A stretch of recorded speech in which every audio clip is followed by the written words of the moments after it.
Well, hello. The topic for today's PowerPoint discussion is autistic spectrum disorder. As you know, this has been the subject of much recent attention. You have all kinds of media showcasing information about the autism epidemic. In fact, the Center for Disease Control has gotten involved. I read an old statistic that indicated that 1 in 150 students in the United States have been identified as being on the autism spectrum disorder, but more recent information shows that 1 in 88 are falling on that spectrum. I was in Lansing not too long ago, and there's billboards that advertise that. So it's in the public's eye. The question is why. There's still research and studies being done. So perhaps you too will be interested in the reasons for why the epidemic and what causes it and what preventions might be available in the future.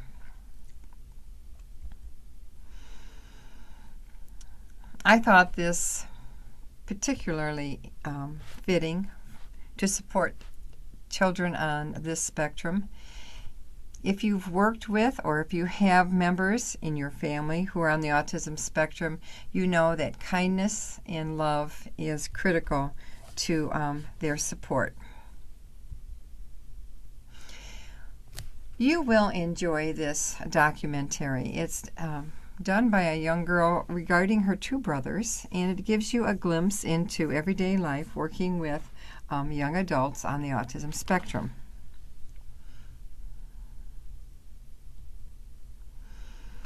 Well, time for the chapter overview. When you're finished with this chapter and the assignments that go with it, I would hope that you would be able to understand and articulate the relationship between autism, Asperger's syndrome, and PD-NOS as part of the autism spectrum disorder. You would be able to identify the core characteristics of individuals within the autism spectrum, characteristics that indicate that they have limited social interactions, they have problems with communication, and they have repetitive behaviors or unusual interests. You would be able to list the causes of autism spectrum disorder. We know that it's a neurobiological basis. It affects brain development. It probably has some genetic basis. The degree to which all of this interacts is yet not determined. You'll be able to describe how environments can be structured so that individuals on the spectrum can obtain maximum benefit from instruction. You will be able to understand how to provide sufficient structure. You'll be able to provide functional communication, use behavior analysis techniques, and support social interactions. You'll be able to talk about social stories. You will also be able to identify data-based instructional strategies for students on the spectrum, such as positive behavior supports, visual activity schedule, PECs, social stories. So where we've been, what's on the horizon. I know there's been a lot of recent information regarding autism spectrum, but what do we know about what has occurred in the past? Well, it's not been pretty for folks who are autistic. It's been a struggle to support them and maintain them. We have a recent spokesperson, Temple Graydon. She is an avid spokesperson for people with autism spectrum disorder, and she's done a lot to change our perspectives as how to support them. A definition for autistic spectrum disorder is it's a diverse set of 3 symptoms: autism, Asperger's syndrome, and pervasive developmental disorder, not otherwise specified. That's a mouthful, PDD-NOS. These conditions all share a similar behavioral characteristic in the area of social interaction, verbal or nonverbal communication, and repetitive behaviors or interests. Characteristics on the autism spectrum disorder is that it's a lifelong disability, and there's no special physical characteristic associated with the condition. It's present very early in life. It typically affects three important areas: communication, social interactions, and restricted range of interests or behavioral repertoires. Well, the prevalence rates are 10 times higher now than they were in the 1980s and 90s, but it continues to grow. It is categorized as a low incidence disability. So, causes and prevention. The causes of autism are still not well understood, but most experts agree that ASD is a neurobiological disorder and probably has a genetic basis. Because there is so much to learn about the causes of autism, prevention is not yet a realistic goal. Autism spectrum disorder is a significant lifelong disability. Long-term outcomes, even for individuals with average intelligence in this area, will struggle with independent living, employment, and life satisfaction. Most people on the autism spectrum require comprehensive services and supports throughout the lifespan. Assessment. Well, experts are focusing more attention on early screening and identification of ASD. One important reason is that autism spectrum disorder is often not diagnosed until 2 or more years after the initial signs appear. If diagnosis is delayed, then intervention is delayed. Early intervention. Well, key elements of successful programs include highly supportive teaching environments, low staff-to-student ratio, plans for generalization, interventions to promote language and communication, predictable and routine schedules, behavioral approaches to address challenging behaviors, supports to facilitate program transition, and parent involvement and support.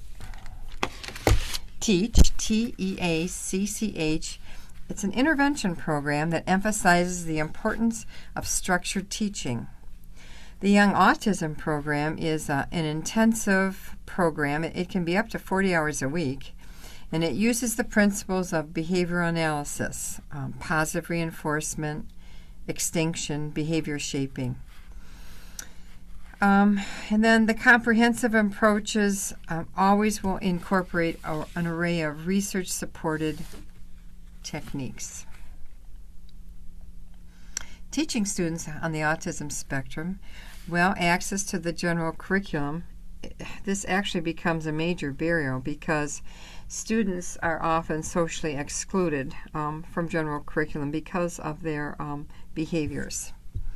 So often students with autism spectrum lack access to the general curriculum. Instructional accommodations. Well, students with autism spectrum disorder are unlikely to benefit from any social aspects of the general curriculum because the teacher does not have enough specific supports to promote social interactions. Database practices. Well, today, educators adopt a positive and functional approach to reducing challenging behaviors, and this is called positive behavior supports. One critical aspect of positive behavior supports involve accessing which events in the environment trigger and maintain a problem behavior. So this is called a functional behavior assessment. And there's so much technology that's available today for students, especially on the spectrum. You have low-tech systems such as PECs and high-tech devices including voice output communication, interactive programs to support reading and writing. I have met many students on the spectrum who are not able to write. They actually find it painful. There are programs that provide multimedia support to provide social and self-management skills.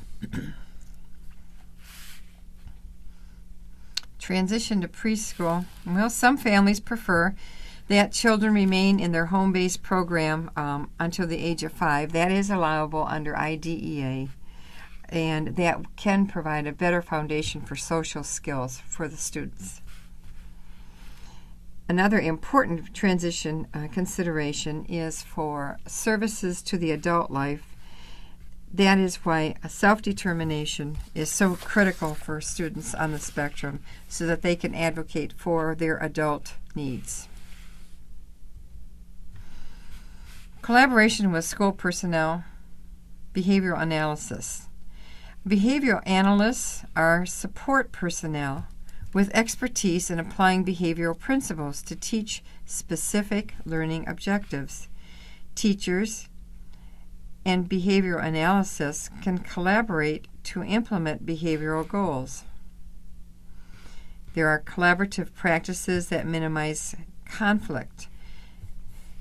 If we have conflicts with other professional peers as to what is important, we can work through the IEP process using parent and student input to minimize conflicts.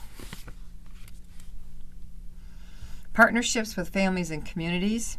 Well, the behaviors that define the ASD umbrella make being a parent challenging.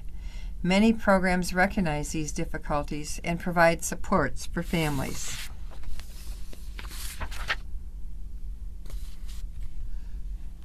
Some programs that I have run into provide support programs for siblings, also provide supports to families so that they can connect better with other programs that the state may offer.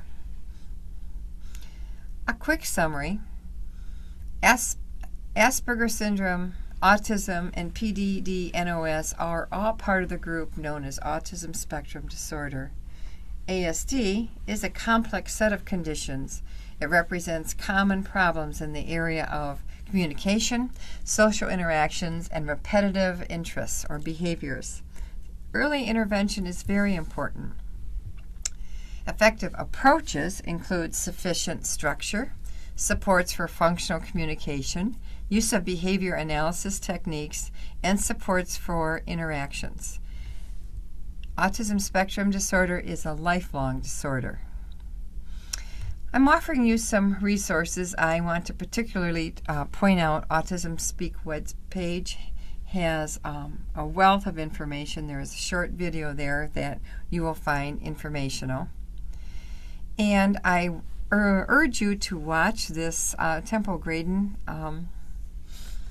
informational tube. It's over an hour, but she talks to you about how she thinks in pictures. It would give you some insights. If you haven't read or watched Temple, she's fascinating to observe. So thank you. Thank you for taking time to listen to this. I'm going to say goodbye. We're winding down. So goodbye for now.